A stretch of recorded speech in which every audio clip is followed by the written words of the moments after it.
Bill, for your excellent presentation. I was listening, but it's been one of those days my internet went wonky, so thank you all and enjoy your quick break. We'll be back on at 1 o'clock. Awesome. Thank you, Dr. Have a great lunch. This was amazing. Thank you. Thank you. Bye-bye. Bye. See you at 1. Totally. Perfect. I didn't notice it wasn't recording. Sorry about that. Okay, well, I'll restate that. Any questions or comments about the conference so far that anyone would like to share?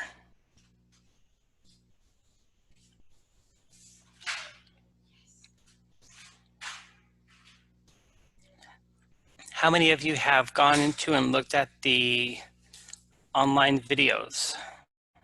I guess in terms of comments, well, first and foremost, I think it's been very informative for the most part. I feel like us as, teachers, counselors, administrators, we should all be on the same page in terms of advising our students.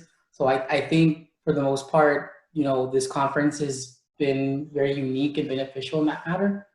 I guess one really big takeaway, especially particularly for me, since we're trying to expand our dual enrollment opportunities for our kids, is just how these professional programs are, commenting and looking for and towards dual enrollment, because, like we mentioned before in the past, a lot of our kids, because of financial restraints or because of the way the culture has been developed, these kids really gun for as much dual enrollment as possible. But then now here we are discussing how that may not be the best route if these kids' long-term goal is to become a PA, an MD, or move into, these master programs in speech language pathology or the OT program. So I think that's been one of the more beneficial parts of this conference, at least for me. And thank you for that, Mr. Cantu. And I would echo that, but we also have to remember that every student is unique, and that's how we're approaching them now at Utrgv in terms of advising once they get to us. We know that every student's going to have a different story, different circumstances, and a different level of preparation. So we're having to do individual advising and kind of recreate and work with students to develop a plan for them once they get here. But if they can look at kind of the long-term goal that they have set and pay attention and start prepping for that back in high school, we'll ease that transition as much as we can. One question, and maybe perhaps you can answer this, Dr. Lettingham. One program I haven't noticed yet, maybe because it's still in its early stages of inception, is the College of Pharmacy for Utrgv. Comment anything on that? The School of Pharmacy is still coming, but it's going to be delayed by about 3 years due to recent budget cuts. We are pushing back our pharmacy start a little bit more. You seem like that's something, I would have never have guessed. Because I remember my principal and I and the rest of our staff from our campus talking to a representative from the pharmacy school, and we already had certain dates in mind and certain ideas that we wanted to open up. But that's really good to know, honestly. Well, that's fairly recent, and with anytime we add a new program, especially a professional program like a doctorate, physical therapy, pharmacy, podiatry, the ones that we've added, it does take time, and we've got to get on certain sequences with the national accrediting bodies who really control a lot of what we do. And right now with pharmacy, we have a need for culturally trained pharmacists in the Valley. However, there are an abundance of pharmacy programs across the country. Some of them are actually closing because they can't keep enough students in. Usually those are at private institutions. But we're making a case for the Valley and something unique about us to build a strong pharmacy program, and it's still in the works. We're just pushing it back a little bit. We are getting ready to go forward with our OT program, which Mr. Ruelas will talk about when he gets on here in a few minutes. When he jumps in, he'll be able to tell us a little bit about that process where we're converting it from a master's in occupational therapy, and we're admitting and starting our last class this year, converting that to a doctorate in occupational therapy. It's actually an occupational therapy doctor, which is a professional degree, the same as DPT, and a little bit more highly elevated. And that's taken time. And we're doing everything we can to expand and fill every need. But these programs are taking a lot of time and effort.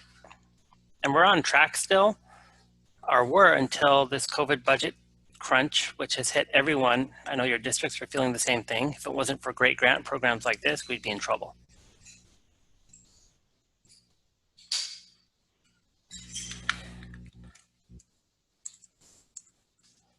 Okay.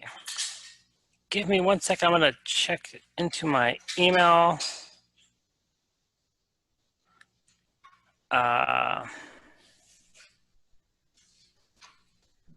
Okay, while we wait, also just to remind you, if you haven't had a chance to see or watch any of the videos, when you log into your workshop account, they are there. So you are able to click on the links. I believe the system automatically emails them. I had emailed to you, I believe Friday, if I'm not mistaken. But those links are there so that you can access at any time. And also remind you, they will be on the Path Central website as well as our YouTube channel. So that information will also be shared or has been shared, I believe, day one. And I'll have someone share it again on the chat. These recordings will also be available. We just need to edit them, and so that we can upload them also to the YouTube channel. So these 3 days for the Pathfinders will be uploaded as well.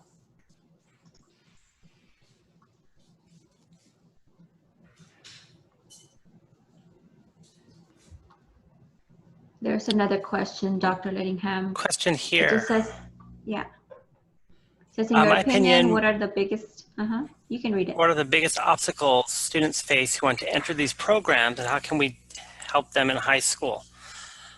I would think the biggest obstacle our students face is narrowing down which program they want to go into. But if they do pick one, whether it be nursing, medicine, they need to realize that the study habits and the classes they take in high school, while some of them might not count towards the degree, that experience in doing well in that setting is going to launch them into doing well in college. I mean, no one's going to look at your high school GPA except for that college recruiter. And no one's going to look at your college GPA except for that doctoral professional program recruiter. Because when we go to the doctor, do we ask the doctor, what was your GPA in med school? Were you at the top of the class or the bottom? We never ask those questions. They're certified, they're licensed, we trust them. So our students need to remember they've got to be prepared for each step. I think the big obstacle they're going to face for some is they need to learn how to educate their parents about what it means and what they really want to do. Our students need to learn how to, they've got to be able to talk about their future career as professionally as they can with their parents, their friends. And we've got some great examples of the students that you all are presenting and putting out of your schools. When they come to us, and these are your top students, when they get to us, we know they're ready. And so that's exciting. Now I can stop killing time, and that's a great question. I'll come back to it.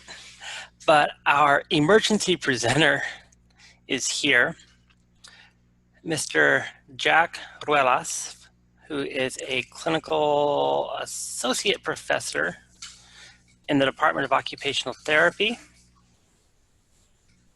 He is someone who is a boots on the ground type person. He manages our program opportunities and a lot of our internships. He has worked with students all over the state. So I will turn it over to Jack to give us a overview of OT, and then we'll open the door to questions. And Jack, you're listed as a co-host. Okay. So, and share your screen and do all the fun stuff you do on Zoom. All right, will do. All right, let's see if we can get this done. Again, hello everyone. I see we have quite a few people here. Am I understand this correctly that a bunch of these individuals are high school students? These are all high school teachers and counselors. These are not students. Oh, okay, high school teachers and counselors. Great, great. So we're starting to funnel people through early. Great.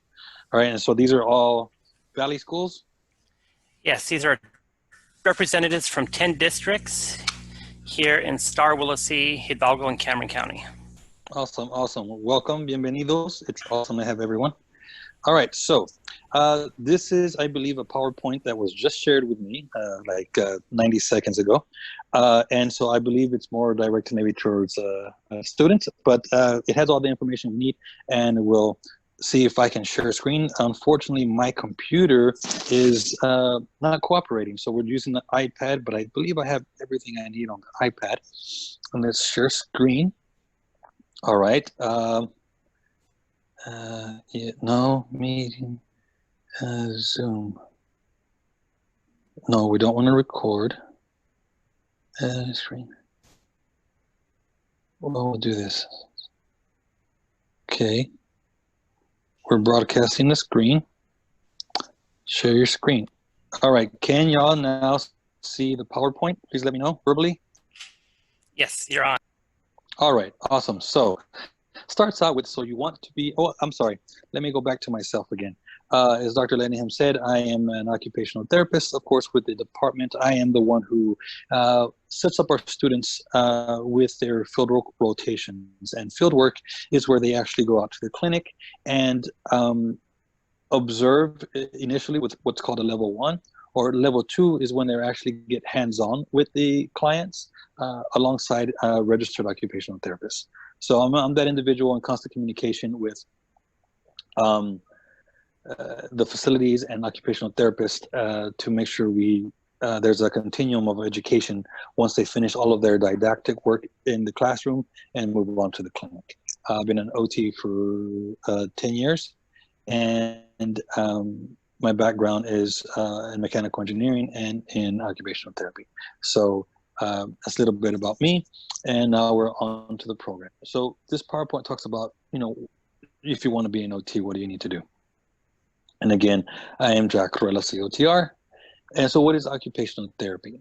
In essence, occupational therapy is a type of therapy that works holistically with clients. And we try to avoid the word patient because these individuals, we'd like to treat them as an actual individual person. And these people come to us for a service, and that service then is occupational therapy. And we help people across their lifespan from birth, from premature birth, all the way to death. We can find occupational therapists in the neonatal intensive care units, all the way through hospice care. So it all depends on the region that the OT is working at and what their true passion is of how to take care of an individual, what part of their lifespan they really want to concentrate on. We work on getting individuals to be able to function in their normal capacity in their everyday life. So a lot of times we think, or people are under the misconception that with a therapist, whether it be an OT, physical therapist, or a speech pathologist, that we're going to get that individual back to 100%. The goal really is not that simple as to get an individual back to 100% to where they were, but the goal is to have that individual return to their life and their functions in the best way that they can. So a lot of times we look at people find it hard to understand what an occupational therapist is because they think occupation and they think job. An occupation of an individual is something that takes up their time, is something that makes that person them. For myself, my occupations are husband, father, professor, and fieldwork coordinator. Those are the things, also mechanic. Those are the things that fulfill me.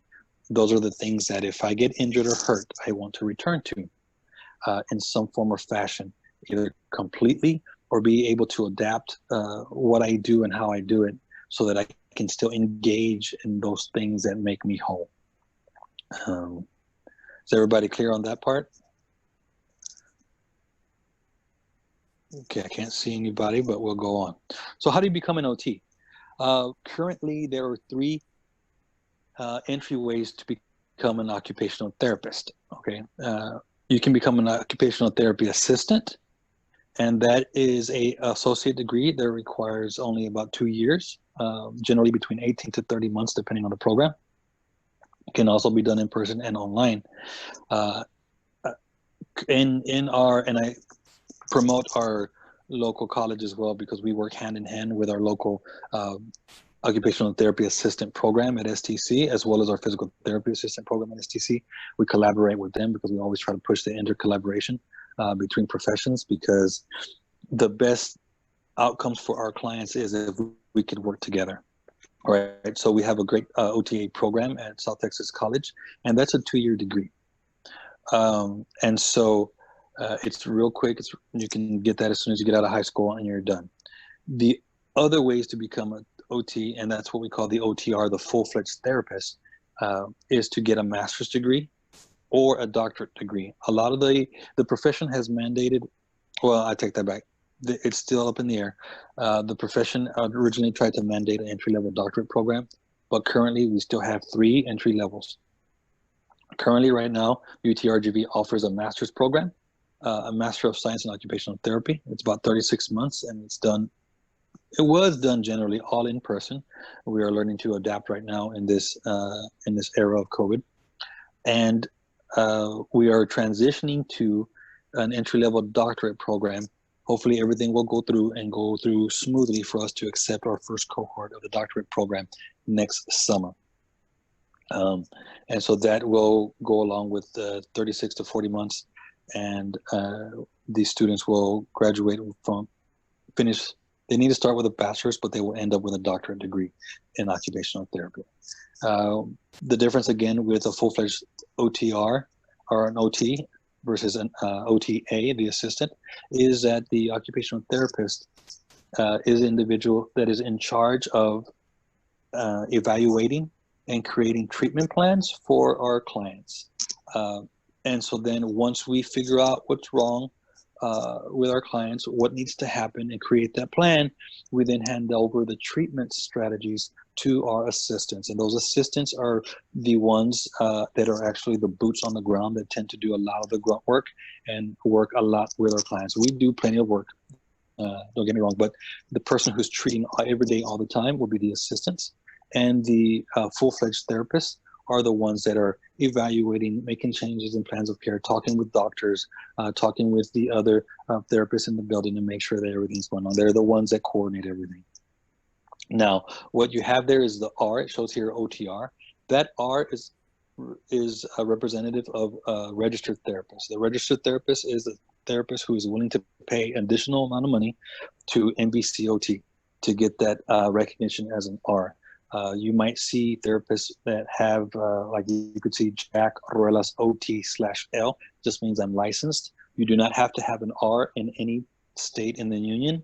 That R is just to be recognized nationally, and it's another fee. You had to pay another $100 every 3 years or so. But that's a general difference between a full-fledged therapist and the assistant. All right, so where's the nearest program? Again, to become an assistant, we have South Texas College out of the Allied Nursing Health building in South McAllen, and we have Utrgv offering the master's program and offering the doctorate program in the near future. Again, we are the master's in OT program at Utrgv. located in the Edinburgh campus. Luckily, right now we have our own building, a little bit separated from the rest of campus, so it's really easy access. We are trying to draw in clients so we can have hands-on experiences in class as well, and it's pretty easy to find. We have dedicated classrooms in this building. As you can see here, the left picture is an actual apartment. We, again, everything we try to do is as hands-on as possible and real world. We want to get our clients to function properly in their environments, so we are able to instruct our students on how to adapt yourself in the kitchen, right? Planning a meal. And what you don't see behind that kitchen scene is behind there, we also have a bedroom. There's a bed, full-size bed with a chest of drawers with clothes. We also have a full functioning bathroom with shower, so our students are able to practice showering techniques and toileting techniques with our clients. All right, and these are other views of the classrooms as well. We have dedicated faculty with numerous years of experience. Currently, we have 1, 2, 3 graduates that have graduated from the UT Pan Am program before it became Utrgv, that have come back to give back to our own community. Myself, Dr. Luna, and Dr. Garcia are graduates of previous years. Let's see here. We use a variety of teaching techniques, and now with COVID, we're doing even more. We do have simulations, and as you can see here on this screen, we have a virtual clientele. We're working with a program so that we can communicate with artificial intelligence and have our students in the hot seat before they even go into the clinic. We'll actually make them sweat, and because we can adjust the artificial intelligence on how to react to the students, whether they might get agitated or aggressive or be someone who's super shy and you can't get information out of. So it's an interesting experience for all those involved in this artificial intelligence type of teaching. We do try to do a lot of engagement with the community. We have projects with Operation Lone Star. We do visit the Capitol to talk with our representatives about promoting healthcare and therapy across the board for our clients. A little bit more information about our master's program, because we still have that here. It's about 2.5 years, 8 semesters long, and the semester 7 and 8 are what we do our level 2 fieldwork. We have been accepting 20 to 30 students each year, and we hope to continue that trend with the doctorate program as well. Currently, our admission requirements, we have a variety of prerequisites that need to happen. They need GRE scores of 150 verbal, 140 qualitative, and 2.5 in the writing. We look at, although not required, we look at the volunteer hours that the students do. And the one thing to remember, though, is that with these volunteer hours, we're not looking for students that are just going to clinics. We want to see how students are engaged with the community. It gives us a better insight to the type of individual they are, whether they volunteer at a animal shelter, or if they volunteer at a to feed the homeless, or at church even. These volunteer hours give us an insight to that individual. We're also looking at personal statements from the students to see what their aspirations are. We're looking at an overall GPA of 3.0 in their undergraduate work in order for them to qualify for review for admission. And students, sometimes we seem to have a little bit of trouble, but students are required to apply through 2 different areas. OTCAS is a nationwide format for individuals to apply to occupational therapy programs across the nation. And so what the students are required to do is to go online, register, and then apply online with OTCAS. And there they are able to click on as many universities as they want to apply to. They'll be given all of the requirements for that institution, including ourselves, and they will then upload everything, and OTCAS is the one that verifies everything. They verify the transcripts, make sure that the classes are in there as appropriate, that they've completed the requisites. Once that is done, we then receive the emails from them that say the student A and student B and student C are ready for review. We've already verified everything. So then we turn around and go to the graduate college to make sure that that individual has actually applied to the university, and we then commence with the admission application review. And that's it for the PowerPoint. Let's see how we get out of here. All right. Mr. Rueda. And we're back to Zoom. Yeah, leave me a second. Let me stop sharing my screen. Okay. And we're back. All right, go ahead. Okay, my name is Esme and I work with the School of Medicine, and I'm one of the moderators for the session. And my question is this. You talked a little bit earlier in your presentation about the importance of the experience for the student, whether it's clinical or in the community or feeding the homeless, etc. In my past experience interviewing students for medical school in a variety of programs, or even when it comes to scholarships or what have you, you can tell when the student is being genuine in the experience and when they've kind of made it up, and sometimes that happens. Can you speak a little bit about how those experiences translate when it comes to the actual weaving of their essays for the special program, and maybe when they're interviewing, how the authenticity comes through because of the real experience that they had? Well, the big thing is that we are hoping to attract students that actually have a foundation of wanting to help and wanting to give back to the community. A lot of times we have individuals that are coming into OT because they had a loved one who had dementia or something and worked with an occupational therapist, and so they were actually able to communicate with that therapist and see the difference between therapies because they're involved with their loved one at the facility.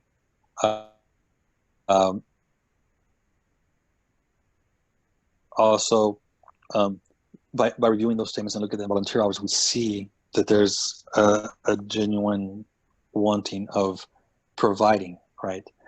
Because it is a well-paid profession.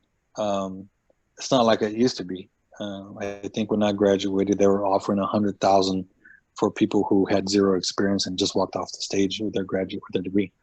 We're not there anymore because of fraud and etc. But it's still a profession where you can do very well for yourself financially, and so those individuals are the ones that we're hoping to, I guess, identify or to see, because you can see that in the interview and in their statements, because the big thing is the dollar. And so what ends up happening is that they just end up applying to a therapy profession, whether it be physical therapy and occupational therapy and the assistant programs, because they just want to get in the door.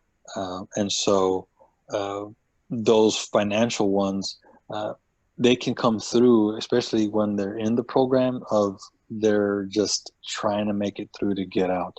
And so it's really important to have those experiences. We want students who are well-rounded and actually have experiences out there in the community that provides them with life experience that is showing them the importance of anything, the importance of being able to care for a dog, the importance of being able to feed, or what difficulties people have when they can't feed themselves because they're providing meals for the homeless. And so they see the struggles of people, because a lot of times students, especially these high school students, they're very young and very inexperienced.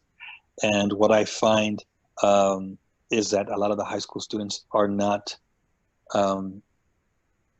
having experiences that maybe myself or a few generations ago had as far as working in the community or volunteering, because they're so focused on trying to get dual credit or trying to get early acceptance to colleges, and so they're not having these other experiences other than what they have through school.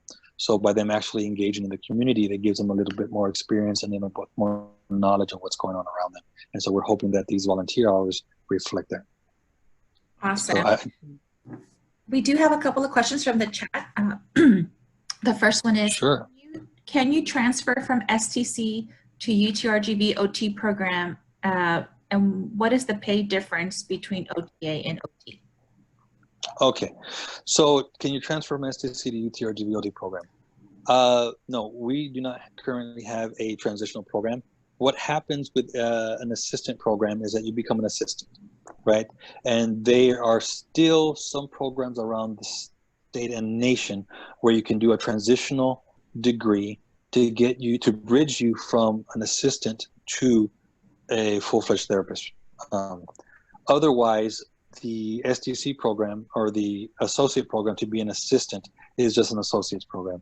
And if you want to go the traditional route of not going through a bridge program, then you still have to fulfill all the requirements, get a bachelor's degree, do all the prerequisites, and then apply to any program that you may want.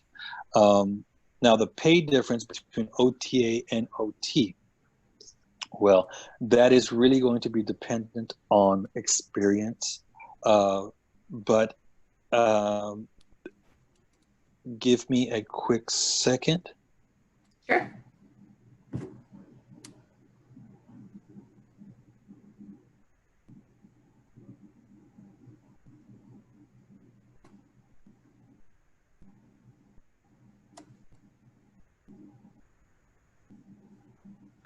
All right, so looking at pay scales, if you're looking at someone who's a full-time individual salaried, you may be looking at anywhere between $10,000 to $20,000 difference.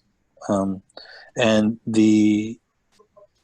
if you are a contract individual, because that's what we find a lot of, and that's why I have difficulty placing students, is that we have therapists that want to work a little bit in pediatrics, want to work a little bit in the hospital, and so they're doing a lot of contract work. And going about the contract basis, it's pretty level as far as treatment. You might get a little bit more money for your evaluations as a full-fledged therapist, but it all depends on the hustle that individual has to want to do extra work. Because I know individuals quote 9 to 5, and then they go do home health in the evenings 2 or 3 days a week. So the pay scale can be upwards of $20,000 difference, and there are some assistants that get paid way more than full-fledged therapists because of the hustle that they put in. Awesome. Thank you so much for that. We have another question from Erica Alvarez. Do you recommend OTA working in the field while still achieving the master's program? All right. An OTA working in the field. So for any master's program, and ours, I can speak directly to, our program is full-time. It's actually overtime. The amount of reading and the amount of work that is required of the individual is a lot. So we have had students who are, they try and work, and at some point throughout the program, they quit because they realize that it is almost impossible.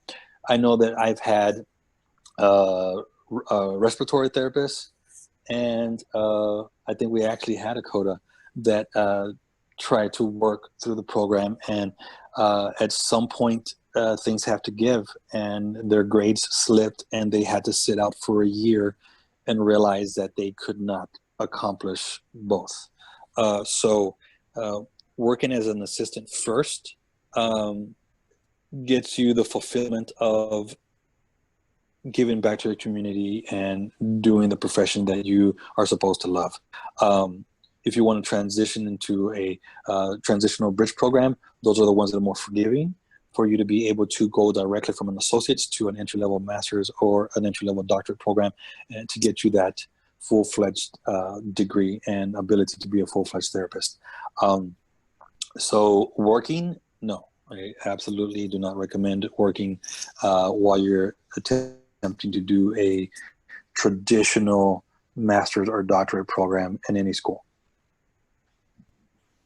So then it would definitely be better for a high school student who's interested in this to go through their bachelor's straight on to their master's before they get into the work field.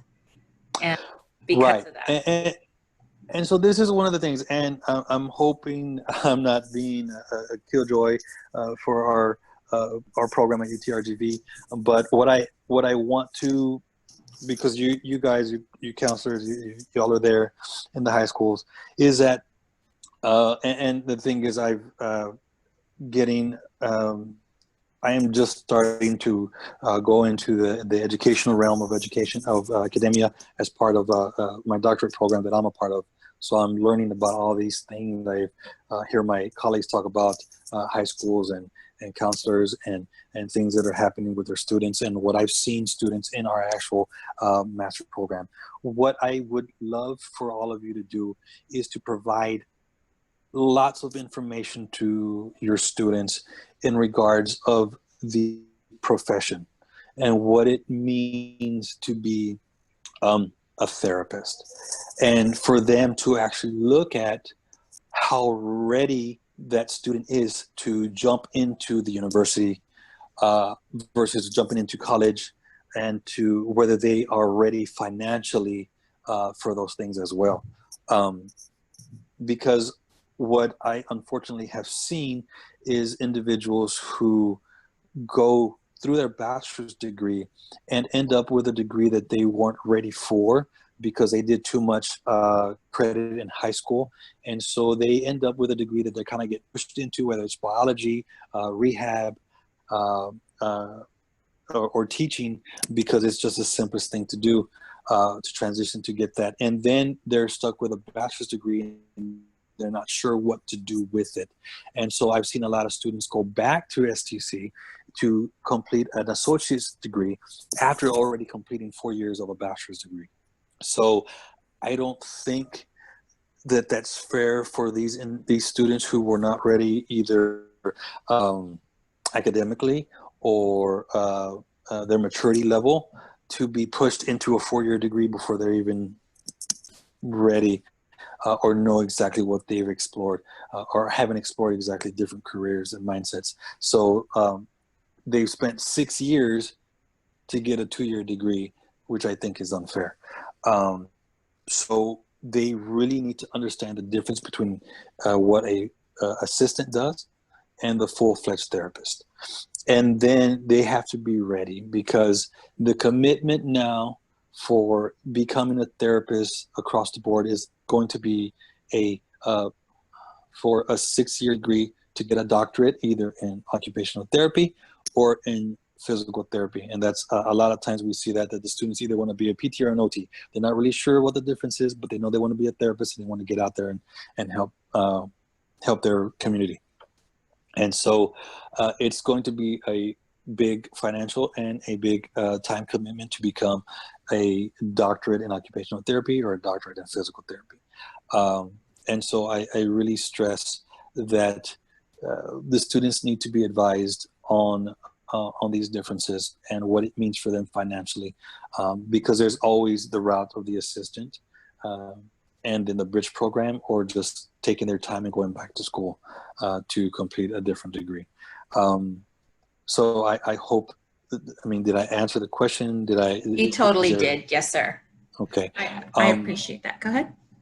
Yeah, I just, because I think of my own daughters, and like I want them to have these experiences during high school of working and volunteering and doing these things and exploring every profession that they can see, because we can feed them. My wife is a physical therapist. We can feed them physical therapy and occupational therapy all day long, but we're really striving to provide them opportunities to see things, veterinarians, art, dancing, doctors, lawyers, and things like that, so that they can have be better informed and know what's out there versus just knowing what they see, because what we've found as well is that a lot of students don't know about these programs. They know about it here because we've done really good about promoting the programs in our university.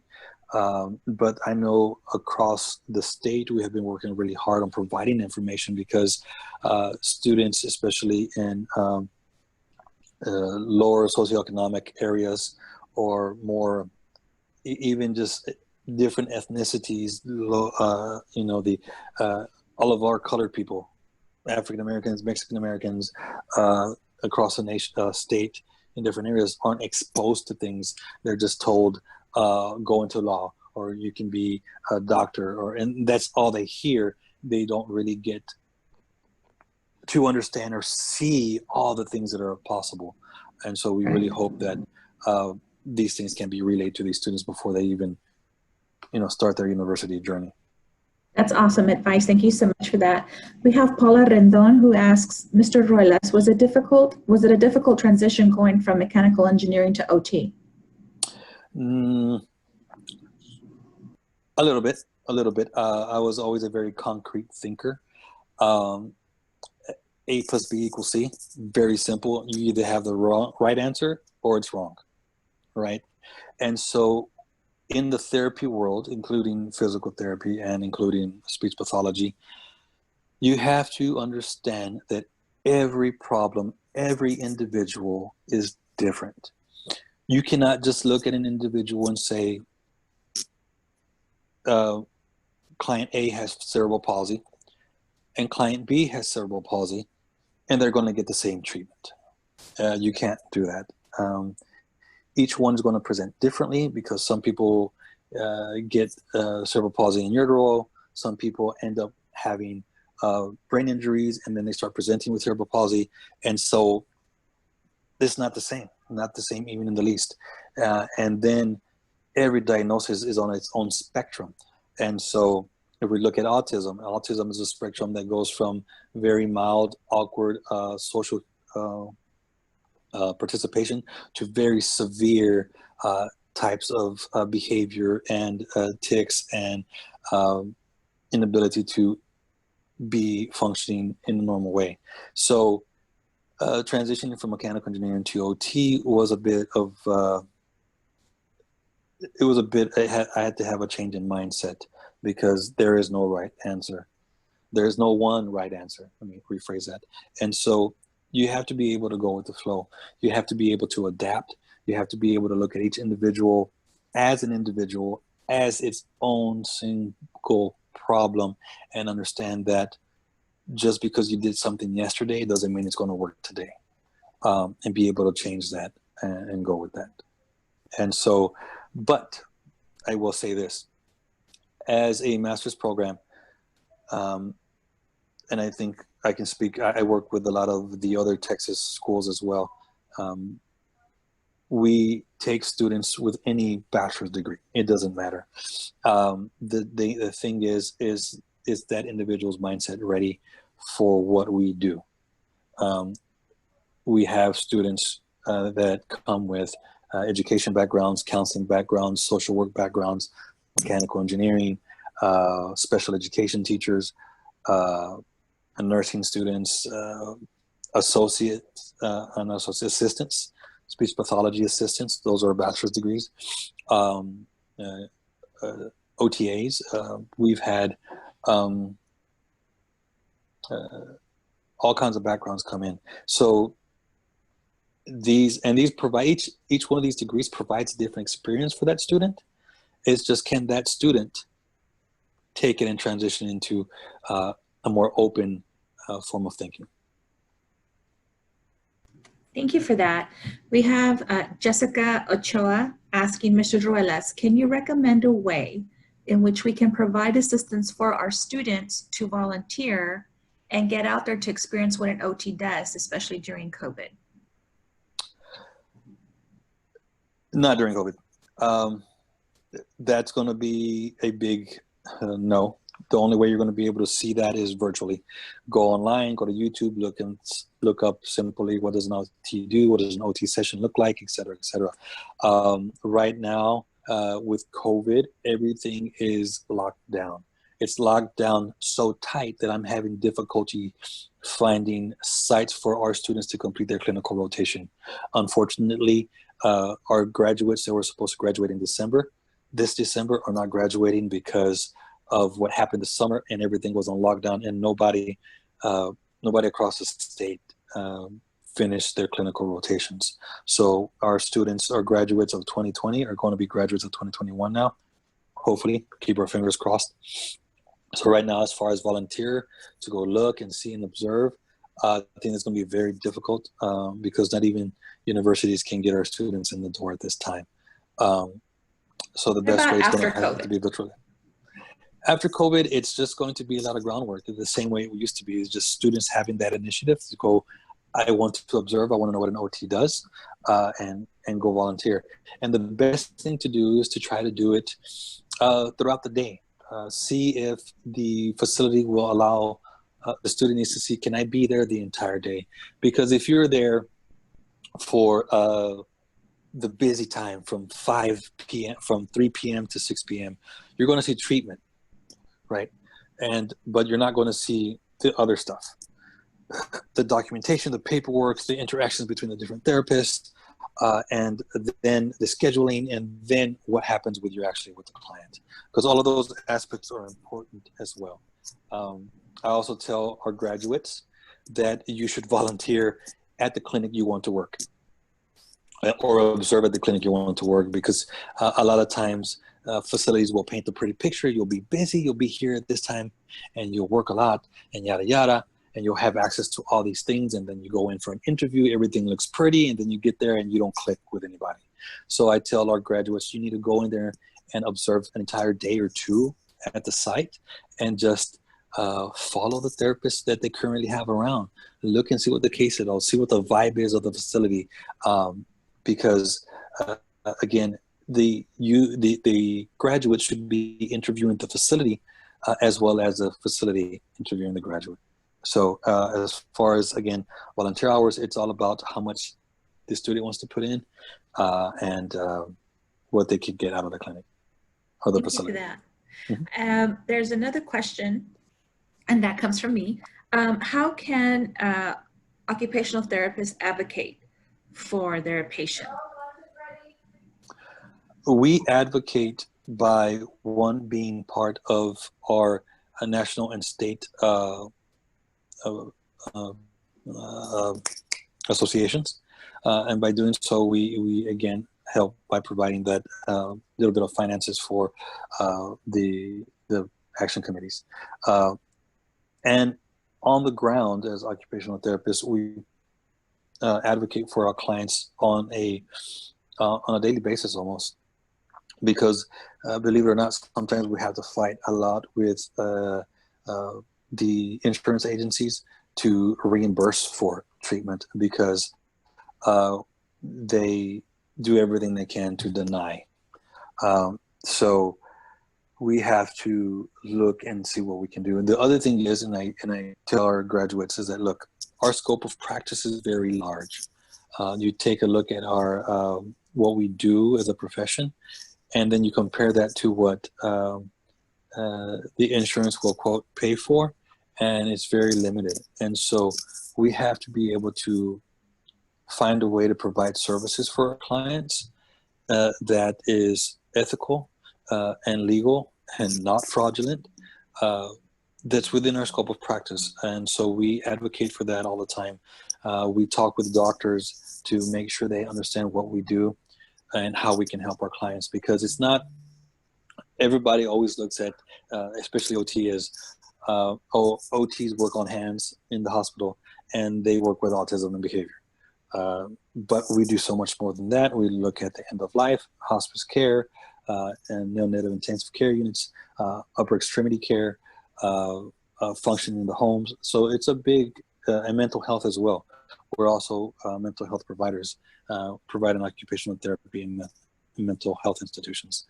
So and we can also work with big corporate companies on things such as ergonomics to prevent, kind of like primary care, to prevent injury in the first place, and to change the way they do things and operate so that there's less injuries. So there's a gamut of things that we can do. And so we aim at advocating for our clients on a daily basis. You know, you brought up an important point about your advocacy on behalf of patients with insurance companies. My father, when he was diagnosed with ALS a couple years ago, we visited our OT, the OT that we were referred to at Valley Baptist Outpatient Rehab in Harlan. Mm-hmm.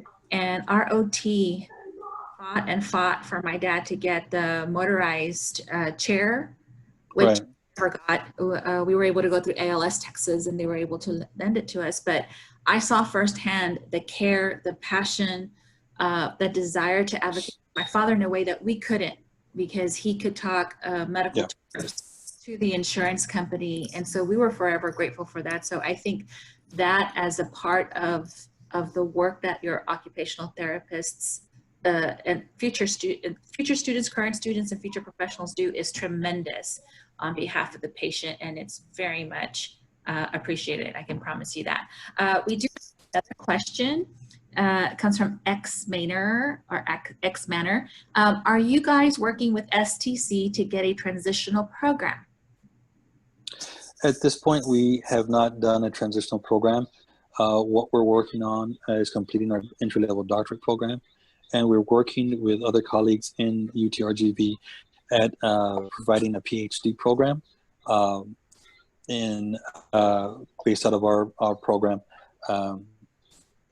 to further along individuals who are therapists that want to have a doctorate degree that is not a concrete just OT degree, but this is going to be offered to, you know, OTs, PTs, social workers, anyone in healthcare who wants to come in and get a specific this PhD degree. But we have no plans in providing a transitional route. The transitional routes between OTA and OTR is already dying out. So there are limited across the state, but there are still a few out there. Awesome. I see, Irene, you have unmuted yourself. Did you have a question? Irene, did you have a question for Mr. Ruelas? Okay. At this point then, Dr. Lettingham, Isela, or Dr. Alvarado, would you like to say any closing comments? By the way, thank you, Mr. Ruelas. This was an amazing presentation. No worries. Thank you very much. All right, Jack, I want to echo what Esme just said. Thanks for stepping in at the last minute. That's one of the great things about our faculty in OT. They are cross-trained, and at times they work as such a great unit. I think they all share a brain. Yeah, sometimes we do. Yeah. Sometimes they do, but this is a great program. And the pathway for many students, like Jack pointed out, is in high school, they just need to get to university and get a degree, and of course take those few prerequisites that are needed to get into the OT program. We do have a program in exercise science that has a track that's pre-OT, which really it lists some of the common prerequisites, those that align with our program here at Utrgv, so they can go forward. Right. Let me step on for a second. This OT track or PT track that our colleagues at Exercise Science have, I just want to reiterate for the audience is that it's a way for their exercise science students to accomplish the majority of prerequisites that are required by our university and several others across the state. And so that the OT track does not provide them with any type of OT degree, nor does that provide them with any, I guess, one-up on any other student who is applying to an OT program. But it is something that our colleagues at Exercise Science has been able to do to make sure that their students are ready to apply to any program that they want to. And thanks for clarifying that. And that's something that we've encountered with some of our students. They think that because they've declared exercise science and they're pre-OT, like I'm an OT major. And we constantly educate them, no, you're not. You're an exercise science major who wants to try to get into an OT program. That's where we also then talk about having to educate our students about the lingo that's used in college. And that's something we'll always be doing from here on out. But Jack, thank you for your time. And I know if you all are like me, you are zoomed out. I want to give you props for taking the time to further educate yourselves on all of our programs. Remember, this is a working partnership between UTRGV Region 1, and each one of your districts. And a partnership means we all work together. So if you have questions or comments, there's going to be an evaluation that you'll be asked to fill out. You can add to that. You can contact us directly. Remember, if you are interested in sessions from any of our presenters or from our dean's office, if you want to have tours, presentations, you can always contact us at cohpinfo@utrgv.edu, and we will relay the message and make sure we're all on board. But thank you all for a great conference. I'm going to turn this over to our leaders at Region 1 for our closing direction.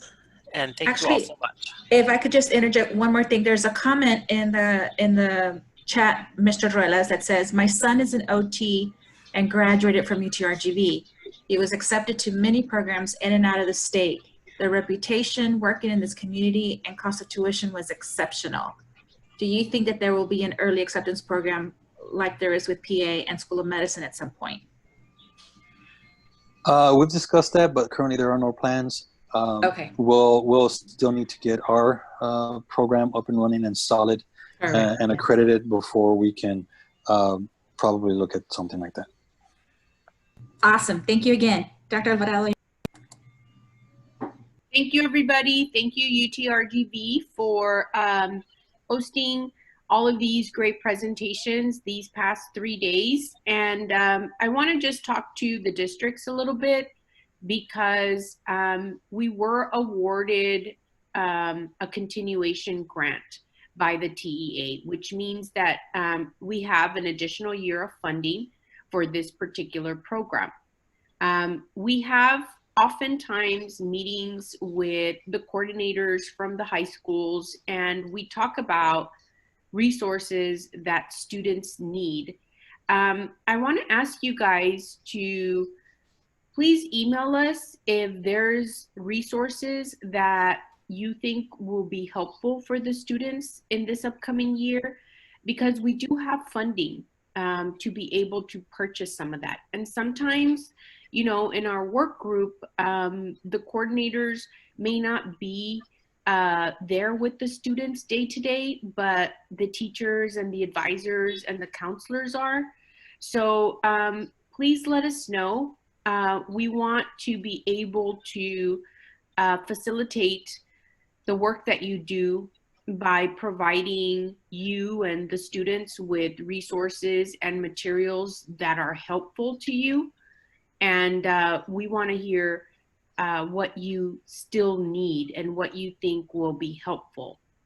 Another thing that I want to mention is in this grant, we included this year a feeder middle and elementary school. So if you're here from your district and you know the coordinator that works with us, let them know, give them a recommendation on a feeder middle and elementary school, because what we want to do is actually get working on a elementary, middle, and high school pathway. And in order to do that, I think that the best information we can get is from everyone that's here today. That being said, I know that next year and upcoming in the fall, we're going to be planning a lot of events with UTRGV. We always are very happy when we partner with them. They're excellent in their delivery of materials and information, so we want to thank them for that. And with that, I know that we've had, as Dr. Lettingham said, one too many Zoom meetings. So I want to let you guys know that we're appreciative of everybody. We will have the login information for your districts to ensure that they know that you participated with us these past 3 days. And as Isela mentioned, we will have everything posted to our website in case you or anyone else wants to view all of these videos. Thank you so much on behalf of Region 1 and UTRGV. We were happy to host Pathfinders Academy for this quarantine 2020 year.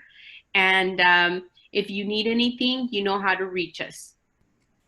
Congratulations, Region 1, on this awesome event and all of your hard work, and your interns were amazing. We're very excited. Dr. Lettingham's leadership and the coordination, the planning of this. Thank you so much, Dr. Lettingham. And on behalf of Dr. Valdez and myself with the School of Medicine, thank you so much. I see Dr. Rodriguez there from our School of Nursing. Your presentation was awesome as well. Thank you, Dr. Rodriguez, for all of your work as well. So thank you, everybody. Stay safe. God bless you and have an excellent day. There's my boss. Hey, Dr. B. Hi, and congratulations to all the presenters. And it's been a wonderful privilege.